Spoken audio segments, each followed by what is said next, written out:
lately, okay, we create this contest. I think 3 years ago. This is the third term, and basically, our mission is very similar to Seton Hall's Asian Studies department. In the future, we will continue to have this contest, and hopefully next year your team will come back and join the contest again. And I guess, okay, this is the better time for you to show, okay, the students' work, okay, and let them show their presentation. At this point, I thank you everybody to come for this, and hopefully you enjoy the presentation. Thank you.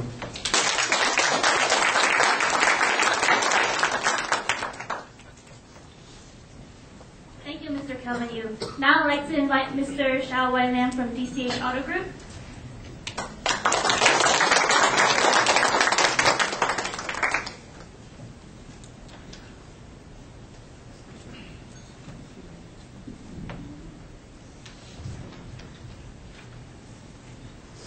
Good morning, Professor Leung, Calvin, Julia Allen, distinguished judges, contestants, and guests.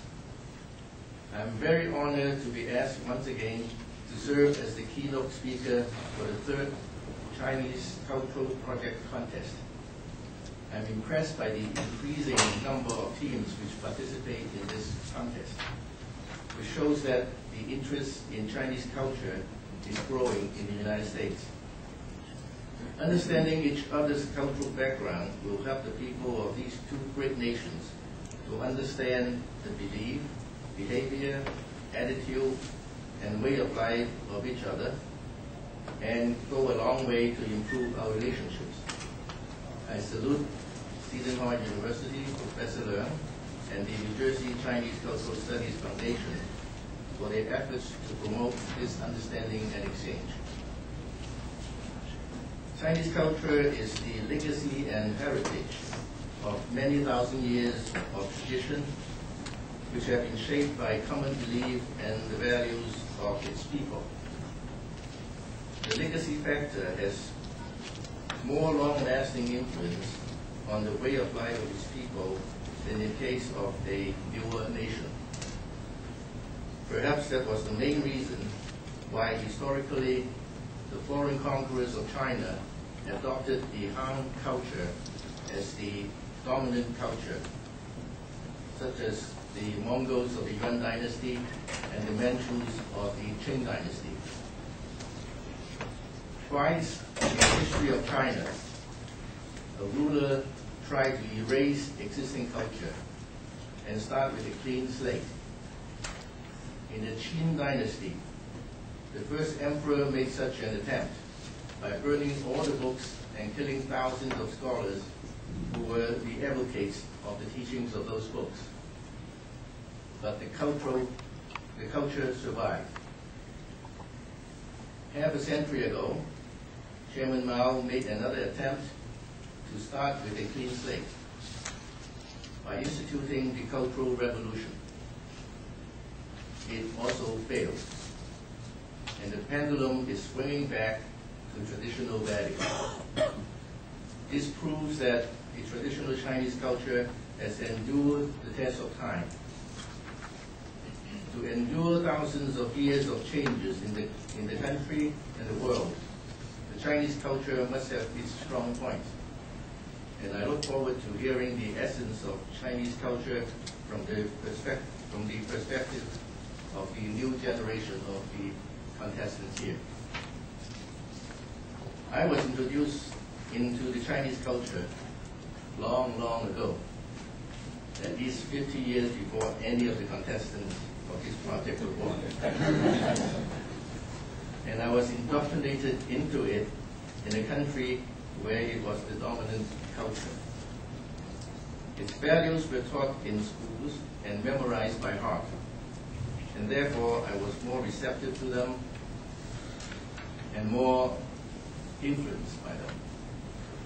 So my perspective of Chinese culture is probably quite different from the contestants' perspective. There are certain unique features of Chinese culture which were shaped by several schools of thought or religions. They are, number one, the literati teachings, which are largely based on Confucianism. Number 2, Taoism. Number 3, Buddhism. Number 4, the Book of Change, or I Ching. And number 5, the Book of Filial Piety, or the devotion to one's own parents. They give rise to some interesting features. Number 1 is ancestor worship. This is really paying respect to the ancestors to show our appreciation to them for giving us our lives and taking care of us until we became independent. It is also asking for their blessing, which reminds us not to do things that they would not bless. Number 2 is feng shui. This is the study of positioning of oneself, of one's house or office, the placement of various structures, furniture, and objects, such as fish tank. And Mayor Bloomberg in New York, when he moved into City Hall, he put a fish tank there. Doing these things at the appropriate time period can protect or enhance one's fortune. I heard that the offices of HSBC Bank, which has the roots in Hong Kong, often consult a feng shui master when they move their offices or furniture. Number 3 is fortune telling. This is based on the year, month, day, hour of which one is born. It also utilizes the 5 elements, which are metal, wood, water, fire, and earth, and the Book of Change. Sometimes it is so accurate that it is scary. Other times, it may not be so accurate.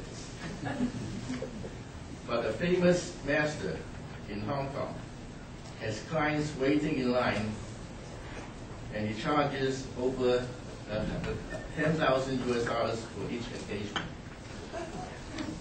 And you come back with 2 pages of writing. And number 4, of course, includes Chinese art, performing art, cuisine, rituals, and other traditions. And number 5 is a set of values which are especially cherished and indoctrinated in the minds of people up till the Cultural Revolution. The more distinguished one of these more distinguished values are A, B, which means courtesy and etiquette to show respect and save face for others. B is E, which means righteousness, duty, and honesty. C is Lian, which means living within one's means and being incorruptible. D is Qi, which means consciousness about shame and disgrace. And E is Zhong, which means loyalty. The Chinese cherish this so much that they worship Guan Gong, a general who became a role model of loyalty at many homes and business establishments. And F is Xia, which means filial piety, or respect for and the devotion to one's parents. And G is Qian, which means being humble. And H is He, which means harmony and balance. For at least 2,000 years, the Yi, Nian, Xi, that is courtesy, righteousness, incorruptibility, and shame, have been linked together as a group that forms the 4 pillars of society. They are the guiding principles of ethical behavior.